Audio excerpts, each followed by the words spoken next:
It's a great day in SimWorld, everybody. Good morning. Yeah, I was a little delayed on my end, but welcome to SimWorld today. I had a little freeze on my end, but it's cool. I'm back. I'm here. I'm B-Ron as always. My co-host with me is Yells. Good morning, man. Good Sorry morning. for the hitch there, but how you doing? No worries.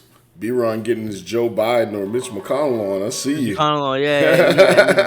Had a little bit of moment this morning, but it's all we're good. We're It's here. all We're good. here. All good. Well, look, man, some people feel like we shouldn't be talking about stuff or whatever, but we got to talk about stuff. It's Uh-oh. what we do. Uh-oh. It's one of What we those do. days, huh? It's I think one of those days for me. Yeah, yeah. So let's go ahead. Let's jump right into things, shall we? Bay Area Breakers. Tonight they play Beyond the Arch. Both teams are 0-2. Start off the day a little bit of true and false, y'all. Bay Area Breakers lose tonight. It's time for us to hit the panic button on them. True or false? Yes. I think I may have said it out loud already. I think I have hit a little bit of the panic button. All of that. It's only 2 games into the season's talk that everyone's saying. I'm not buying it. Yeah, it's 2 games in. Before you lost 2 games in the seasons, oh, we're gonna run the table. We're gonna be the greatest thing seen since sliced bread. As we see here, Trey Hyman. Good lord, I mean, what he's Yeah. capable of doing alone. But as I reading through the feed and different things earlier this morning, someone made a really good point. I haven't seen a lot of the other guys. It can't be all Trey Hyman, and that's the problem when I look at this team. There's so much talent on the team for them to be 0-2, for them to not directly have an identity outside of Yep. Trey Hyman. Yep. That's the problem. That's the Yep. panic button. That's the reason Yes. because there's no identity. An off seasons when you take the time to forge an identity, and that's how you win games. Our last championships last year, in the SWBA, I always like to use that for reference. The Yep. the common what do we call them? The common viewer, the common user would say, "Oh, Nikola Jokic led them. Oh, Nikola Yeah. Jokic. Oh, Casual. Nikola." The casual fan, right? No, that's Yep. a total team cohesion. He was the leader of it, but that was a team win. And champions normally are a total team effort with a very clear on identity on who does Yep. what. Everyone fall into the role. When I look at the Bay Area Breakers, I see Trey Hyman and I'm not sure that he has a defined role, to be totally honest. We know he's a very talented player, but I don't Yeah. see much from the rest of the team. In 2 games in, off season, all talent aside, I'm not seeing enough for me to not hit the panic button. Be Ron. So look, I'm right there with you at this point. I'm right there with you at this point. I've done a lot of thinking about it too over the course of the morning and that kind of trying to get my mind right and my topic prepared and everything. But so yeah, I think that if they do lose tonight to be on the arch, if they fall to 0-3, then yes, it's definitely time. This is a true situation where you have to talk about hitting the panic button. Sure, it's a 31 game season, 32 game season, whatever, and everyone makes race to one. That's great, but and sure, some teams may start out slower than others, and that's fine and standy. That's true, but we have to start looking at things in the bigger picture of things. 3 games is 3 games, yeah, but when you, like you said, when you are as talented as this Breakers team is coming in on paper and all that stuff, you expect them to be really good, but they haven't put it together yet. And can they put it together? Sure. There's still time for them to do that. But we can do 2 things at the same time. We can hit the panic button, and we can still say this team needs to figure it out. Because both those things are true, in my opinion. Yeah, That's all I got on that. I just again, people always the crazy thing is people always want to change the narrative and get themselves off the hook, which is fine. This is prep level basketball, but the wonderful thing about SimWorld Prep is it's giving a stage to players where they can prepare for what pro life is going to be like, what collegiate life is going to be like. So they have a forum to talk. The Right. media is covering these kids in a different way, but Right. now we see how they're going to handle it. But obviously, there's time to grow into it. But again, you look back at game one that they had against Cascadia, it is, I believe. Yeah. That was a competitive game. but it wasn't a pretty game for them. They should not have been handled down the stretch in the way that they were, in my opinion. Then you fast forward to the second game. Second's a larger number, meaning progression, right? So you should be moving forward. They take on a team that I don't think is as talented as Cascadia. And not only do they lose by 20, right? Don't get caught up in the stats. It's how they lost. Where were the buckets coming from? There was no identity. Trey Hyman, I think in that game I think he had maybe 18, and then nobody else on the team really was involved. There were not only was there missed shots, it was just like, hey, where do I go to get my buckets on the court? What do I do? What is my role? And for the Yeah. season to be started, you have a whole off season under your belt, all kinds of talent to be brought in, and for that to not be defined. That's the issue for me. And Right. again, like I said, I don't get caught up in all of the stats as some people do. The eye test is important because I'm looking at how something happens. If I come, I love the analogies. If I come in and I can say two things to my wife. I can say, "Oh, honey, why do you have that on?" That's one outcome. Or I can say, "Why do you have that on?"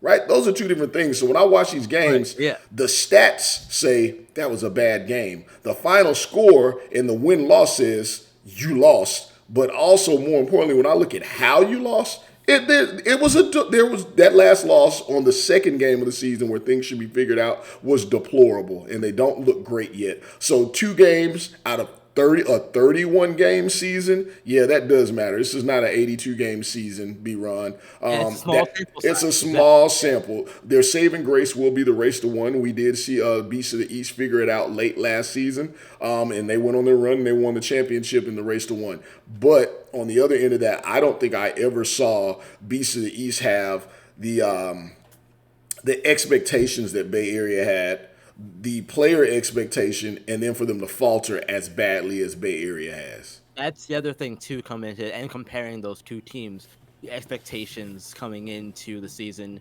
and things like that. Now that Beast East are coming in as defending champions, there's different expectations placed on them, but the Breakers have those aspirations as well. So you expect certain things from those teams, and when you are in that position, you have to uh, respond and handle those expectations. You don't get to just shy away from them. You don't get to downplay your success or lack thereof because it's early in the season or because of whatever. You don't get to do that. Because if you're a strong team, you should be able to beat the teams that you're supposed to beat. And I'm going to say that the course of the season, this is a game that the Breakers should win.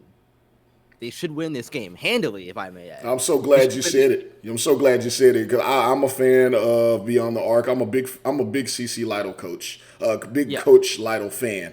But they're outmatched. In the words of the Macho Man, Randy said, "They're outmatched. You're outmatched. They're outmatched tonight." This should not be close. You're absolutely right. So does this game matter in terms of win-loss? Where the first two did not matter in terms of win-loss for me as much. It was how they lost this one. It does.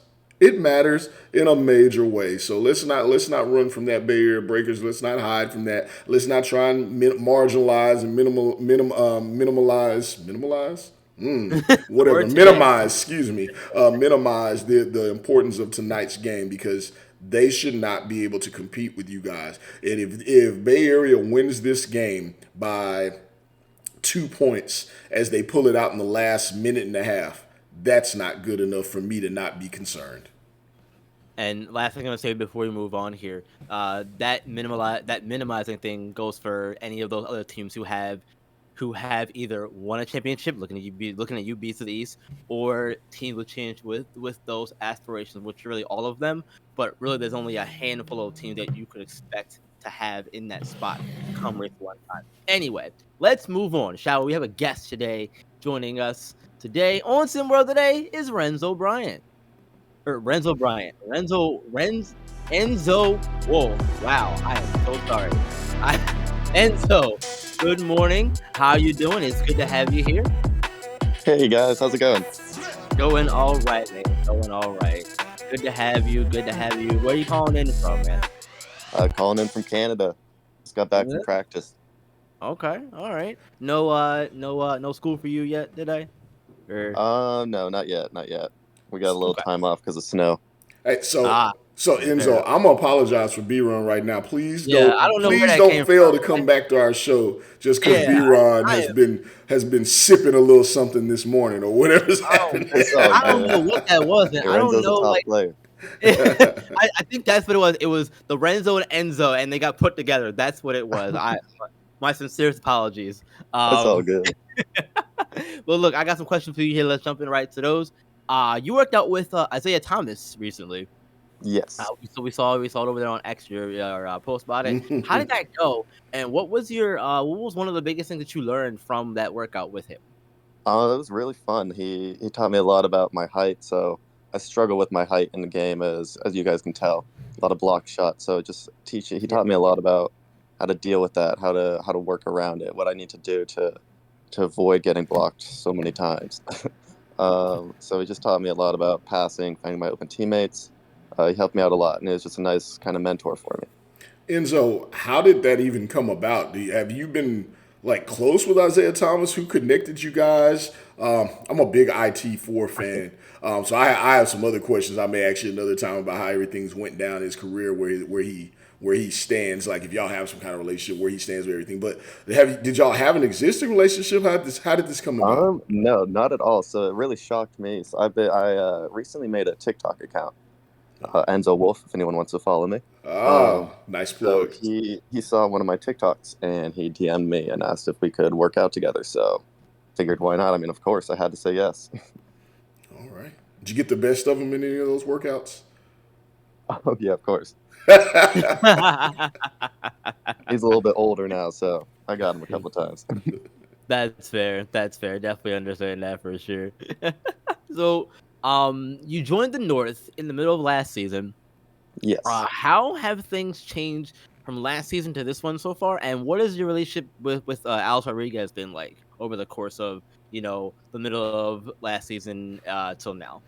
It has changed tremendously. Just getting Coach Hyman in there, having a coach is just game changing. It's so nice having a coach that actually cares about us, listens to us, and wants to hear like what we have to say. It's just nice having a coach who believes in us too. He's a big reason I was starting to not like basketball. Was starting to just like, not have fun with it anymore, and I didn't like that. Mhm. So him coming in really helped bring my love back for the game, and I appreciate everything he's done with us. He's helped us with our confidence, and just training has been a whole new level with him in there. And with Alex Rodriguez, he instantly, as soon as I got transferred, or not transferred, but as soon as my agent sent me to the North last season, um, he was a friendly face immediately. He greeted me before the coach, or before our, I guess, coach. He wasn't really at the training facility too often, but he greeted me before him, and he was just always there for me. He's my best friend at the school. I love the guy, and I'd do anything for him. I'd die for him on the court. All right. Along those same lines for me, Enzo, everyone has a favorite, right? But so coach has been major for you. You talked a little bit about Alex Rodriguez. Who have you been the most close with on that team? And I think you're a great passer. I've talked about that early on the season. Alex Rodriguez is leading the team in assists right now. But I think your vision is excellent. Who are you closest with on the team, and who do you like to get that rock to get to ensure that you get that assist? So it's pretty much Alex. I mean, he's my guy. I go to him a lot. I'm always looking for him. He's always looking for the three, so I can if I can hit him and he can dish up the three. Love that. But also now that we got Akeem, that's game changer. So I can find someone on the inside now. So it's nice to have a post target. Very true. Yeah, that's definitely big. Um, I don't have any other questions for you, but Oh, just oh no. Well, I one. do. How could you Yeah, leave out yeah, the go most for it. important one, B-Ron? B-Ron, Oh boy. this is big I time right here. must have missed it, man. Yeah, you did. This is big time. Here's what I need to know, Enzo. How much, how often, and how much talk is he giving you? Uh, Low gravity, really cool dude. I had a chance to hang out with him. Really artsy, awesome guy. But what we want to know about is Drizzy, the sixth god. How often is he in the building? Y'all are like, I mean, you're hanging out with IT. You got Low Gravity, who's really big up there in the Oh yeah. area, and then you got Drake. Is he in the building for the game? I know he's at some of the games. Is he in practice? How involved is he? And what is he saying to you guys? So he's there maybe two, 3 times a week. It's pretty. He's very connected at the team. He's always looking to get involved. He's popping in the locker room. He's giving us team talks. He's asking people to be more involved. He's looking for us to get more involved in the community. It's really great. He's really interested in the team, and that's what makes me love it. And are y'all required to play Drake only in the gym, or is he is he a tyrant like that, or is he like cool? We know he Oh, loves all music. What do y'all we do? do break just in case. When he walks in, you just change it real quick. Drake when he walks in. Got someone always on the stereo. That's fair. That makes sense. Oh, look, Enzo, thank you for joining us this morning. We really appreciate your time. Enjoy the rest of your day, and I look forward to seeing how you perform in your next game. Awesome. Thank you guys so much. I love being here. Yeah, always good to have you. Look forward to have you back on soon, potentially. Awesome. Take it easy. Yeah, you too. All right, that was not Renzo Bryant. That was Enzo Wolf, everybody. Good Lord. Like I said, man, I don't know. Like I said, the Renzo Enzo is combined together, and it's fine. Yeah, It's think fine. of Enzo Amore. That's who I think of. Not for the Yeah. for the ill reasons, but for him being, bada boom, the realest guy in the room. Of course, how you How doing? you doing?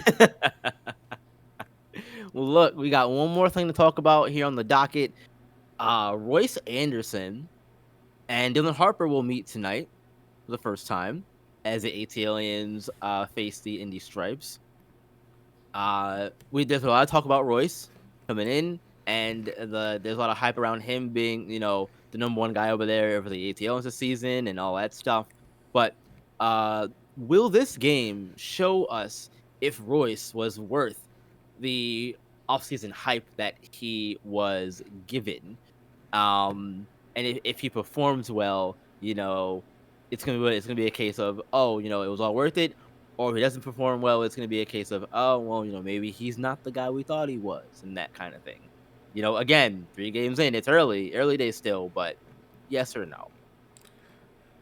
B-Ron, we're talking about. Here's the thought that I have on it. Here's what comes to mind. We talk about Royce versus Dylan, and we're saying this matchup from 2 guys that are the guys for their team. Mm-hmm. Hear me out, America. Hear me out, SimWorld. These are the guys on their team. Are they? Are they though? Royce Anderson's played 24 minutes a game through the first 2. He's put up 13 points. Skill-wise, I think all scouts, media experts think he should be the guy, but it doesn't look like that offense runs through him at all from what I've seen. It's early on. You're trying stuff out. Why? I don't know when you have one of the top guys in the entire nation, in the world for that matter, on the team, on the AT Aliens. Royce Anderson, the top guy to us? Probably. Is he the top guy to Coach Woods and AT Aliens? I don't know. Let's go out. We could talk to Indy. We're saying this guy's supposed to be the guy. Dylan Harper is, in some people's eyes, the number 1 player in all of prep basketball on the globe, on the planet Earth. Worst case scenario, 2, maybe 3. He's played 21 minutes a game through 2 games, and there were moments in the game, that last matchup we saw on SimWorld TV, where he did not even play in the stretch. He had to go get 24 points, his 24-point average in limited minutes, while other people got the shine.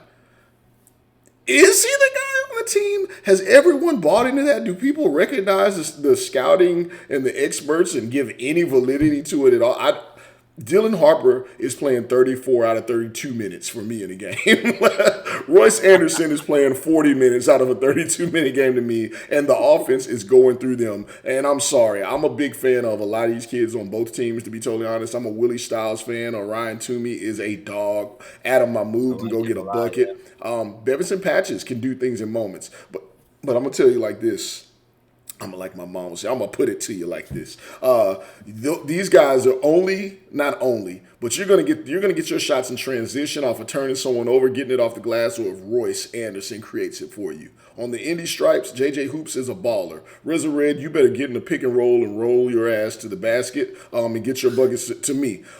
Same thing, Jarrell Thrash, Lee Alaric, some of these other kids that could jump through the moon, jump there like they're on the trampoline. But as far as basketball skill, IQ, and able to do it, your offense is gonna come from what Dylan Harper does for me. JJ Hoops can go get his own shot, but Dylan, the vast majority, 90%, 95% of the offense needs to flow from these two guys. And as of right now, B-Ron, it doesn't work that way.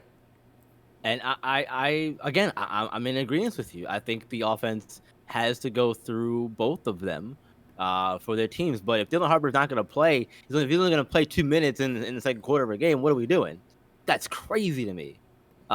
This also does go into a conversation of, what a number one means and all that stuff that we could probably have another day, of course. I may even talk about it later in the week. We'll see. But both of these teams should be running their offenses through these guys. And I think this game, not only for Royce, but for Dylan too, I think it'll show us really what both of these coaches think about both of these kids in terms of their role on the team production wise. Some scout from any SimWorld U organization, all these different shows, they're gonna have to go back and explain to their athletic director and their ads why they spent X amount of money to fly out to see these kids multiple times and they're not on the court. Think about that. They gotta head back. They gotta head back to Auburn. They gotta head back to UCLA. Like, yeah, it's a number 2 guy, number 5 guy in the country. Can you believe he wasn't playing? Yeah, I appreciate you spending 5,000 EMs to fly me out there, put me in a little crappy hotel, and I can go eat some steak and have myself an old fashioned, just for fun because I didn't get to see him play. Yeah, look, that's a good point. We can come back to that on a later day because our time is up for today. Thank you all for joining us on SimWorld today. We appreciate you all as always. Remember to subscribe, the like button, all that good stuff, and remember, guys, SimWorld is the only place where you can see the game. Be the game. We'll see ya tomorrow.